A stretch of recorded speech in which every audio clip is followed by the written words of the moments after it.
Salve, salve, meus caros alunos! Aqui quem vos fala é o professor Luiz Virgílio e mais uma vez estamos gravando um vídeo, uma videoaula, para aproveitarmos e esclarecermos alguns conceitos importantes das nossas disciplinas de introdução ao estudo do direito e que nos permitem transitar com maior facilidade por esse universo que é o universo da ciência jurídica.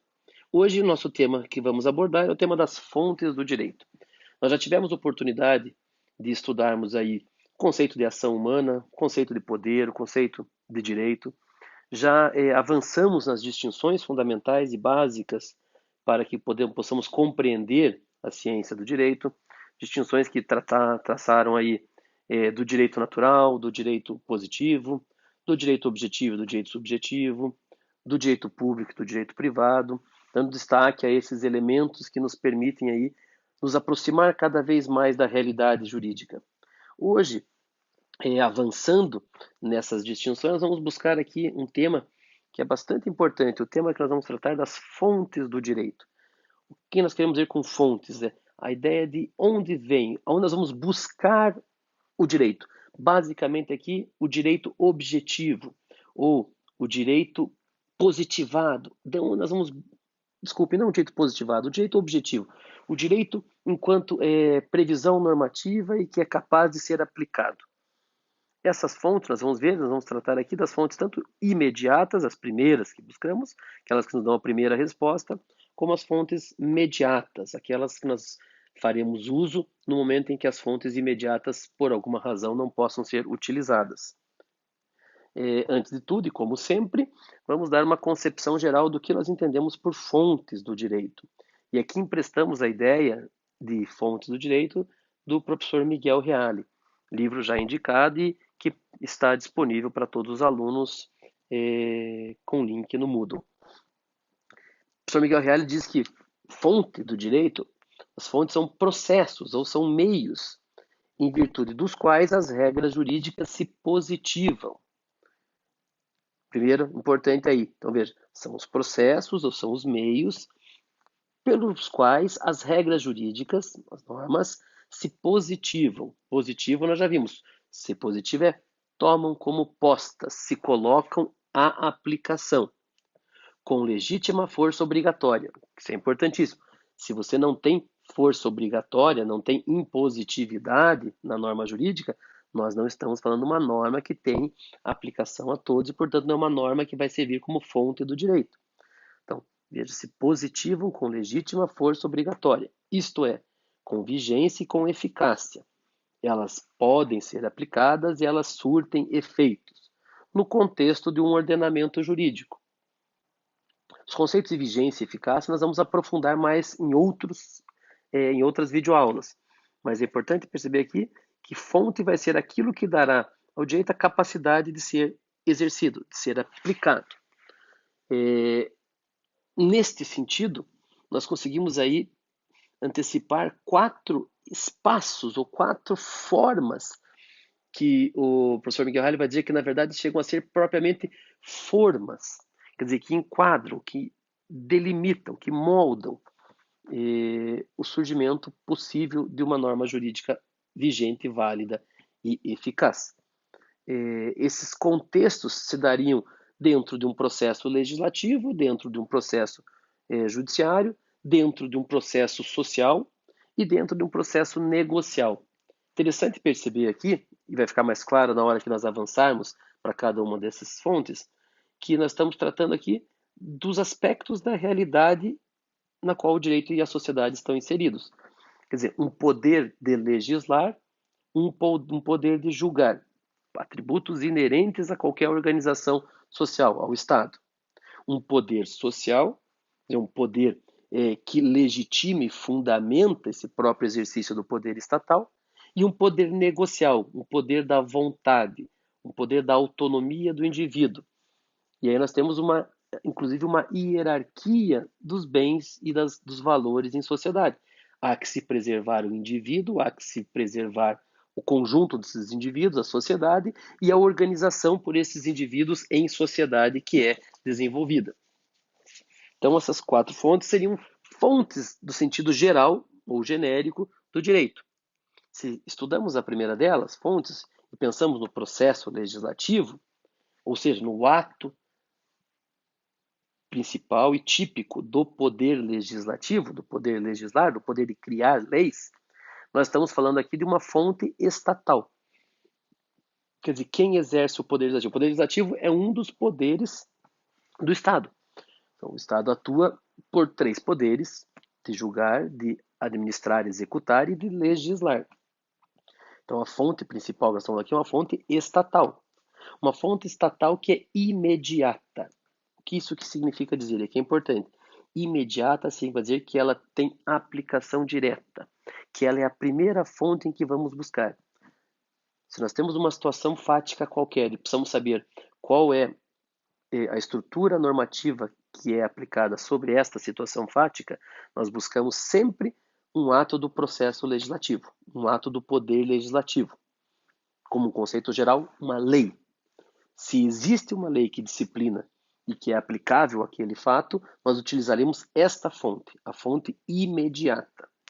E se ela é uma fonte imediata, ela é também uma fonte formal. Formal no sentido de que ela é escrita. Nós temos como identificar materialmente esta fonte. A lei, em sentido abstrato, em sentido genérico, ela é estatal, criada pelo Poder Legislativo, ela é imediata, tem validade a partir da sua publicação e é formal. Ela precisa cumprir um caminho para a sua elaboração e ela se consolida num ato material, uma publicação. Ela é escrita, ela não está informal, ela não está abstrata, não dita, não sedimentada, não materializada. Se nós pensamos no conjunto desta estrutura normativa, ou naquilo que nós chamamos genericamente como lei, nós vamos perceber que existe desde uma Constituição Federal até uma sequência de nomes que nós vamos dando a esses atos legislativos. Leis complementares, leis ordinárias, medidas provisórias, leis delegadas, decretos legislativos, resoluções, decretos regulamentares, etc. São todas leis no sentido genérico, há uma hierarquia entre essas leis, que mais para frente nós estudaremos, mas são todas elas o quê? Fontes do direito. Quer dizer, nós vamos, e aí vamos lembrar sempre, fonte formal deve ter sido publicada e para ser publicada deve ter respeitado um processo legislativo previsto antecipadamente. Ela é imediata, ela prevalece sobre a aplicação em relação aos demais e ela tem sempre uma fonte estatal, é um poder regulamentado, processualizado que disciplina a criação desta lei. Essa é a principal fonte do direito no modelo ao qual estamos filiados.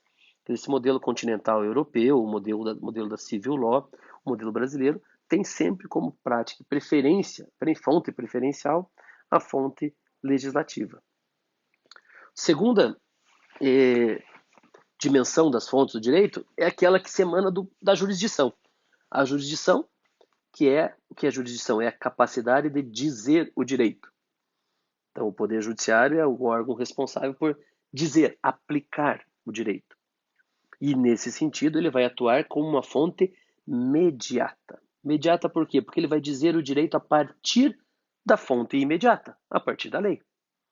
Veja, o Poder Legislativo cria, elabora o texto normativo. O Poder Judiciário interpreta, o entende e o aplica. Logo, as decisões tomadas pelo Poder Judiciário são, de alguma forma, também fontes do direito. Por quê? Porque são interpretações de como se entende a previsão normativa. Ou são a aplicação das leis genéricas criadas pelo processo legislativo. Por isso é uma fonte mediata. Ela vai servir como fonte para auxiliar na compreensão do que quer dizer um texto legal ou para ser aplicada na ausência de um texto legal específico para uma situação concreta que se apresenta. Nós vamos poder aqui resumir simplificadamente as fontes jurisdicionais, como, por exemplo, o conjunto das decisões dos tribunais, aquilo que nós chamamos de jurisprudência.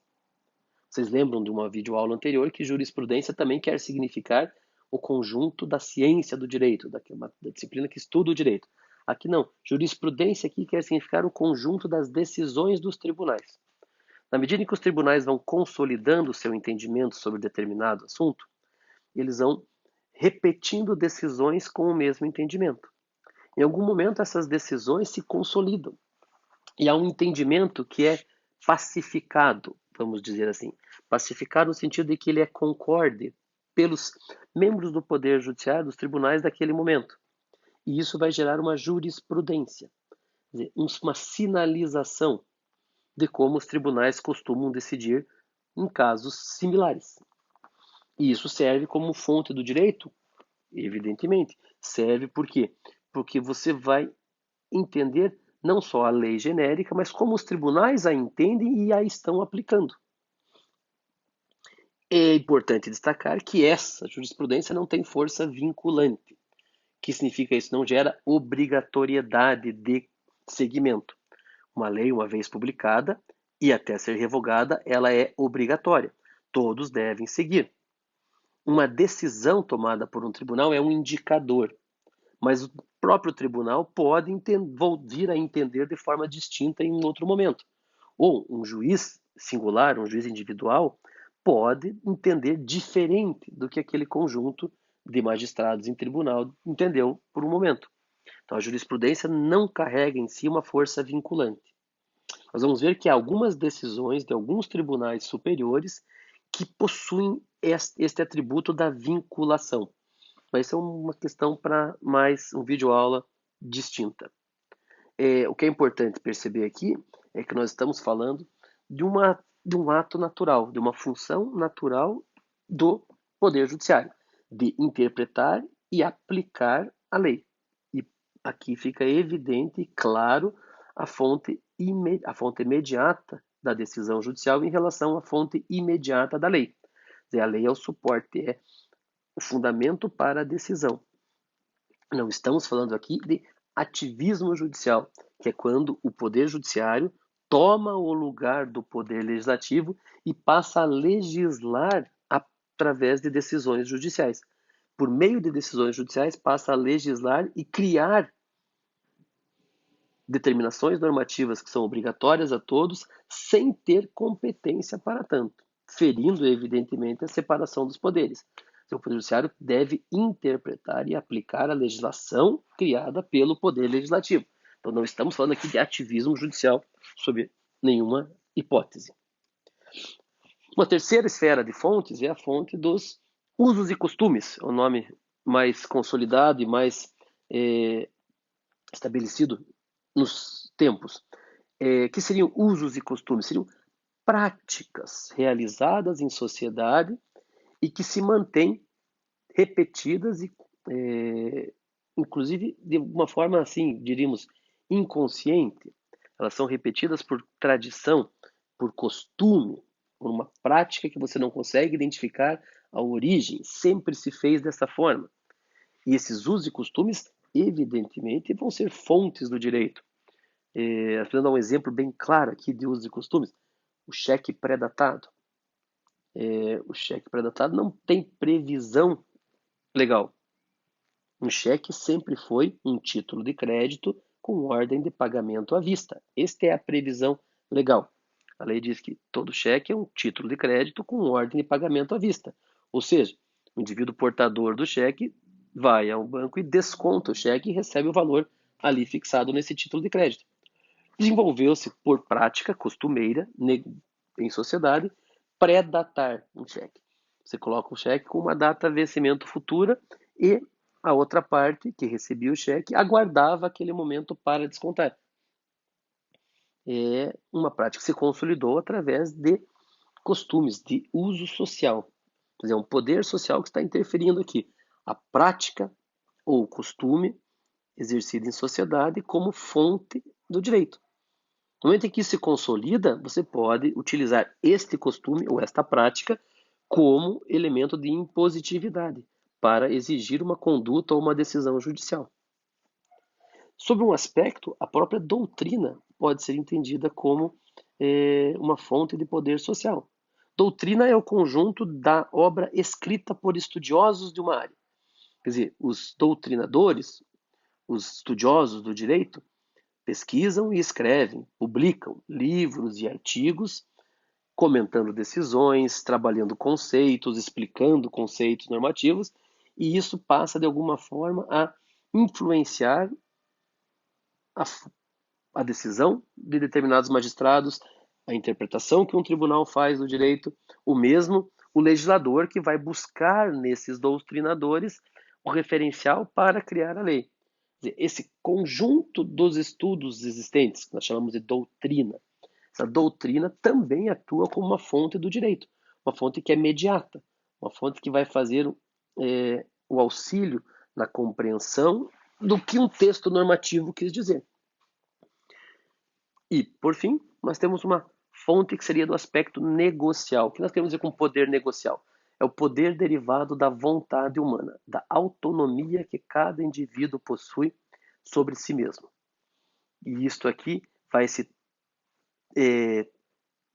vai refletir na prática jurídica pela possibilidade que as pessoas têm de pactuarem autonomamente, livremente e imporem por conta disso certas normas, certas regras, certas decisões numa relação negocial, num ato jurídico realizado entre partes.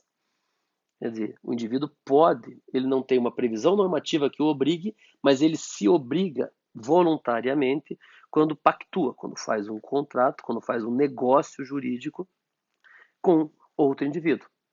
Esse é o poder da autonomia. Vamos dar um exemplo também simples aqui, que já hoje costumeiro e amplificado em sociedade, em que as empresas, evitando a morosidade, quer dizer, a lentidão de decisão do Poder Judiciário, submetem-se voluntariamente a uma arbitragem. Quer dizer, duas empresas que contratuam, pactuam entre si, que em caso de conflito, em caso de dúvida, em caso de necessidade de decisão sobre uma questão que não tem concordância das partes, ao invés de buscar o Poder Judiciário para tal decisão, buscam um árbitro privado, eleito pelas partes, que irá decidir e as partes se obrigam, por contrato, a cumprir a decisão tomada por esse árbitro. Isso dá muita agilidade ao processo, porque um árbitro vai decidir ali em dois encontros, em 15 dias, em 20 dias, ou num dia único específico, algo que poderia levar anos e anos tramitando no Poder Judiciário. Você vê aqui a autonomia da vontade das pessoas como fonte do direito. Quer dizer, eu poderia buscar o Poder Judiciário, eu poderia seguir um caminho normal, mas decido, por autonomia, submeter a uma outra fonte de decisão não estatal, porque isto interessa. E ao interessar, eu tenho vontade e autonomia para me submeter a essa decisão que será tomada.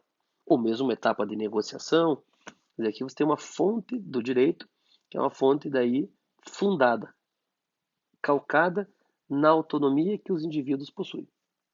Em resumo, nós temos nessa videoaula aqui 4 fontes que se refletem, 4 articulações que dão fundamento à vida em sociedade. O poder de legislar, de criar o direito, o poder de julgar, de aplicar o direito, o poder social, enquanto coletividade, que se transforma, que se transubstancia, que se mostra, que se aparece como usos, práticas, costumes, o conjunto desses elementos de sociedade, e a autonomia de um único indivíduo, o poder negocial que cada indivíduo possui. Era isso que tínhamos para esta videoaula. Deixo a todos a minha saudação, a minha estima e, como sempre, os contatos à disposição para eventuais dúvidas, esclarecimentos ou comentários e sugestões. Um grande abraço.